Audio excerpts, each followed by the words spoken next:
Praise the lord. ఈరోజు దేవుని వాగ్దానము, సత్పురుషునికి యెహోవా కటాక్షము చూపును, దురాలోచనలు గలవాడు నేరస్తుడని ఆయన తీర్పు తీర్చును. సామెతల గ్రంథము 12వ అధ్యాయము 2వ వచనము. సహోదరి సహోదరులారా, ఈ వాక్యం దేవుని అంగీకారం ఎవరికి దొరుకుతుందో మరియు ఆయన ఎవరిని ఖండిస్తాడో చాలా స్పష్టంగా వివరిస్తుంది. మనుషులు మన పైరూపాన్ని చూస్తారు, కానీ దేవుడు మన హృదయంలోని ఆలోచనలను, ఉద్దేశాలను చూస్తాడు. ఈ వాక్యాన్ని లోతుగా అర్థం చేసుకోవడానికి దీన్ని 2 ప్రధాన భాగాలుగా చూడవచ్చు. మొదటిగా, సత్పురుషునికి యెహోవా కటాక్షము చూపును అని ఉంది. ఇక్కడ సత్పురుషుడు అంటే మంచి మనస్సు కలిగి దేవుని చిత్తానుసారముగా ఇతరులకు మేలు చేసేవాడు. అటువంటి వ్యక్తి మీద దేవుని కటాక్షం ఉంటుంది. దేవుని కటాక్షం మన మీద ఉంటే మూయబడిన తలుపులు తెరవబడతాయి, అసాధ్యమైనవి సుసాధ్యమవుతాయి. మనం చేసే చిన్న పని అయినా అది మంచి ఉద్దేశంతో చేసినప్పుడు దేవుడు దానిని ఆశీర్వదిస్తాడు. సత్పురుషుని ప్రార్థనను ఆయన ఆలకించి అతనికి తోడుగా ఉంటాడు. దేవుని కటాక్షం పొందిన వ్యక్తికి లోకపు ఆదరణ కంటే దైవిక భద్రత ఎక్కువగా ఉంటుంది. ఉదాహరణకు, నోవహు కాలంలో లోకమంతా పాపంతో నిండిపోయి ఉన్నప్పుడు ఆయన ఒక్కడే దేవుని దృష్టిలో నీతిమంతుడిగా, నిందారహితుడిగా జీవించాడు. నోవహు యెహోవా దృష్టి యందు కటాక్షము పొందినవాడాయను. ఫలితం, లోకమంతా జలప్రలయంతో నాశనమైన దేవుని కటాక్షం వల్ల నోవహు మరియు అతని కుటుంబం ఓడ ద్వారా రక్షించబడ్డారు. మూయబడిన రక్షణ తలుపులు ఆయన కోసం తెరవబడ్డాయి. అలాగే యెరూషలేము గోడలు పడద్రోయబడ్డాయని తెలిసి నెహమ్యా ఎంతో దుఃఖించి దేవుని సహాయం కోరాడు. రాజు ఎదుట నిలబడినప్పుడు దేవుని కటాక్షం కోసం ప్రార్థించాడు.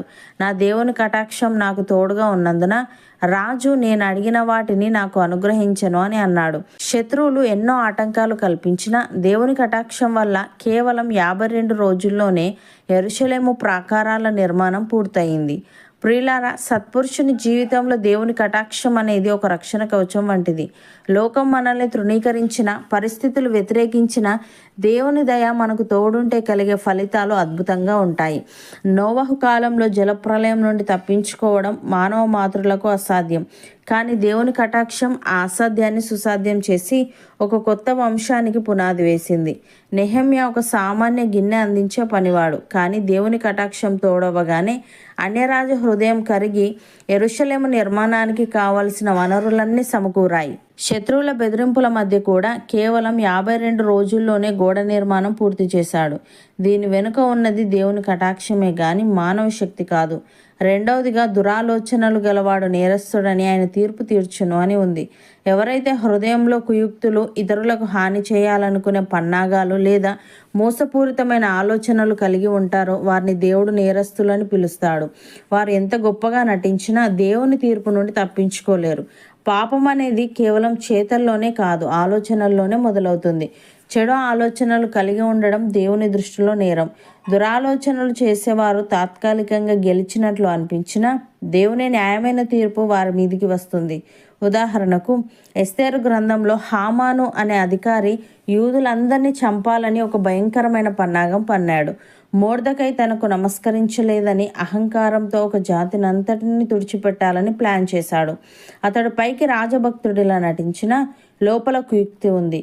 అతడు మొర్దెకై కోసం సిద్ధం చేసిన ఉరికొయ్యపైనే చివరకు అతనే ఉరి తీయబడ్డాడు.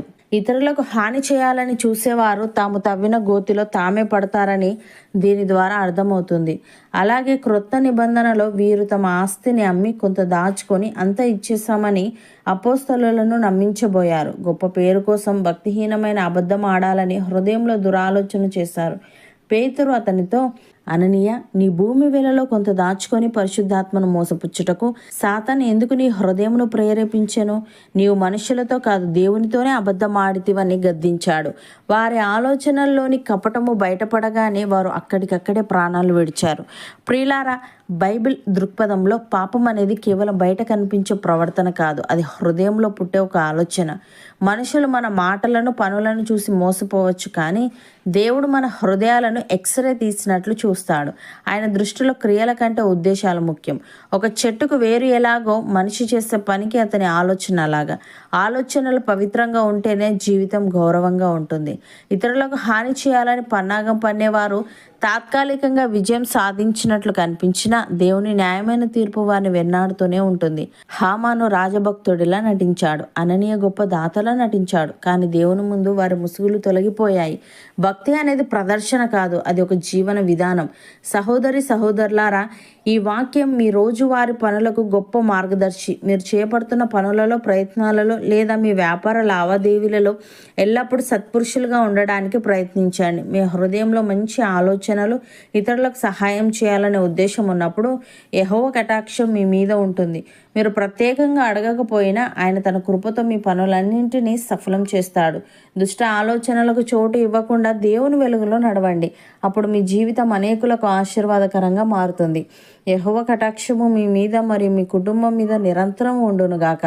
మీ ఆలోచనలన్నింటినీ దేవుడు తన జ్ఞానంతో పవిత్రపరచునుగాక. ఆయన తీర్పు నుండి మీరు తప్పించబడి ఆయన దీవెనలతో వర్ధిల్లుదురుగాక. అవును అన్నవారు నాతో పాటు ప్రార్థనలో ఏకీభవించండి.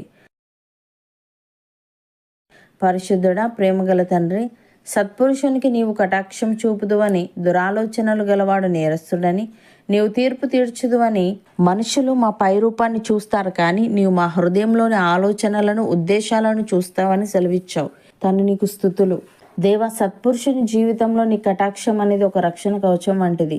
గనుక లోకం మమ్మల్ని తృణీకరించిన, పరిస్థితులు వ్యతిరేకించిన, నీ దయ మాకు తోడుంటే కలిగే ఫలితాలు అద్భుతంగా ఉంటాయి. కనుక నోవాహు వల్ల నీ దృష్టిలో కటాక్షము పొందే నీతిని, నెహెమ్యా వల్ల ప్రార్థన ద్వారా అసాధ్యాలను సుసాధ్యం చేసుకునే విశ్వాసాన్ని మేము కలిగి ఉండుటకు సహాయము దయచేయమని, బైబిల్ దృక్పథంలో పాపం అనేది కేవలం బయట కనిపించే ప్రవర్తన కాదని, అది హృదయంలో పుట్టే ఒక ఆలోచనని, మనుషులు మా మాటలను, పనులను చూసి మోసపోవచ్చు, కానీ నీవు మా హృదయాలను ఎక్స్రే తీసినట్లు చూస్తావని, నీ దృష్టిలో క్రియల కంటే ఉద్దేశాలు ముఖ్యమని సెలవిచ్చావు. గనుక హామాను వల్ల ఇతరులకు హాని చేసే దురాలోచనలు కానీ, అననీయ సప్పీరాల వలె కపటమైన మనస్సు కానీ మా దరి చేరకుండా, మేము చేసే ప్రతి ఆలోచన విషయంలో, పలికే ప్రతి మాట విషయంలో జాగ్రత్తగా ఉంటూ అనునిత్యం నీ వెలుగులో నడిచే వారంగా ఉండుటకు కృప చూపమని, ఈ వాగ్దానాన్ని విశ్వసిస్తున్న ప్రతి ఒక్కరిని నీవు ఆశీర్వదించి, వారిపై నీ కటాక్షమును ఉంచి, శత్రువుల కుయుక్తుల నుండి వారిని తప్పించి,